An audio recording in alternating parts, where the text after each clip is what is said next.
YouTube के सभी दर्शकों को मेरा नमस्कार। मेरे सभी वीडियो देखने के लिए आप अभी हमारी मंत्रों की महिमा चैनल को सब्सक्राइब करें, साथ में घंटी के निशान को भी दबाएं ताकि आप हमारा वीडियो सबसे पहले देख सकें। तो आज मैं जानकारी लेकर आया हूं कि मंदिर में भगवानों के दर्शनों के बाद क्या करना चाहिए। तो आप जानते हैं कि मंदिर में अपने इष्ट देव के दर्शनों के बाद आप सीढ़ी पर थोड़ी देर क्यों बैठा जाता है।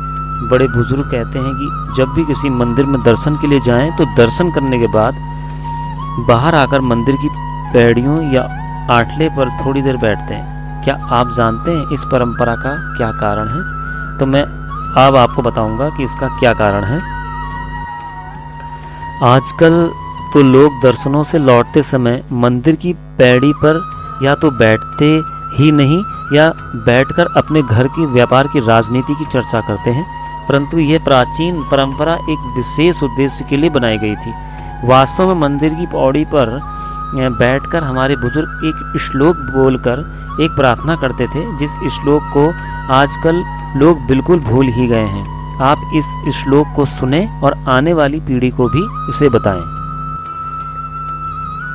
अनायासेन मरणम बिना देन्येन जीवनम देहांत तब सानिध्यम देही में परमेश्वरम। इस श्लोक का अर्थ है अनायासेन मरणम, अर्थात बिना तकलीफ के हमारी मृत्यु हो और हम कभी भी बीमार होकर बिस्तर पर ना पड़े, कष्ट उठाकर मृत्यु को प्राप्त ना हो, चलते फिरते ही हमारे प्राण निकल जाएं। बिना दैन्येन जीवनम अर्थात परवशता का जीवन ना जीना पड़े, मतलब हमें कभी किसी के सहारे की आवश्यकता ना पड़े। जैसे कि लकवा हो जाने पर व्यक्ति दूसरे पर आश्रित हो जाता है, वैसे परवश या बेबस ना हो, ईश्वर की कृपा से बिना भीख के ही जीवन बसर हो सके। देहांत तब सानिध्यम अर्थात जब भी मृत्यु हो तब भगवान के सम्मुख हो। जैसे भीष्म पिता की मृत्यु के समय स्वयं ठाकुर जी उनके सम्मुख जाकर खड़े हो गए थे, उनके ही दर्शन करते हुए भीष्म पिता के प्राण निकले।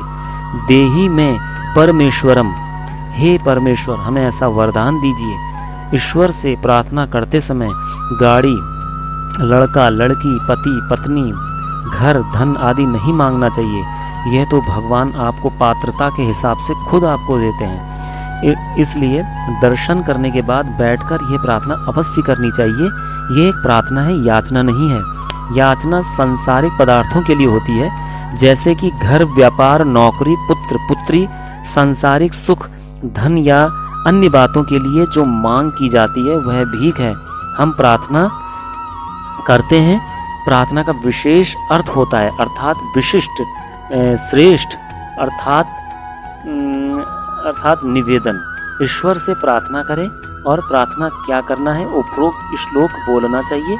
जब हम मंदिर में दर्शन करने जाते हैं तो खुली आंखों से भगवान को देखना चाहिए, निहारना चाहिए, उनके दर्शन करना चाहिए। कुछ लोग वहां आंखें बंद करके खड़े हो जाते हैं। आंखें बंद क्यों करना, हम तो दर्शन करने आए हैं। भगवान के स्वरूप का, श्री चरणों का, मुखारविंद का, श्रृंगार का संपूर्ण आनंद लें, आंखों में भर लें स्वरूप को, दर्शन करें और दर्शन के बाद जब बाहर आकर बैठें तब नेत्र बंद करके जो दर्शन किए हैं उस स्वरूप का ध्यान करें। मंदिर में नेत्र नहीं बंद करना चाहिए। बाहर आने के बाद पौड़ी पर बैठकर जब प्रभु का ध्यान करें तब नेत्र बंद करें, और अगर वही स्वरूप ध्यान में नहीं आए दोबारा मंदिर में जाएं और भगवान का दर्शन करें। नेत्रों को बंद करने के पश्चात उपरोक्त श्लोक का पाठ करें। जो मैंने आपको श्लोक स्क्रीन पर मैं दिखा रहा हूँ उस श्लोक को आप पढ़ें तो इसका अवश्य लाभ मिलेगा। तो आज मैं इतनी ही जानकारी लेकर आया हूँ। नमस्कार।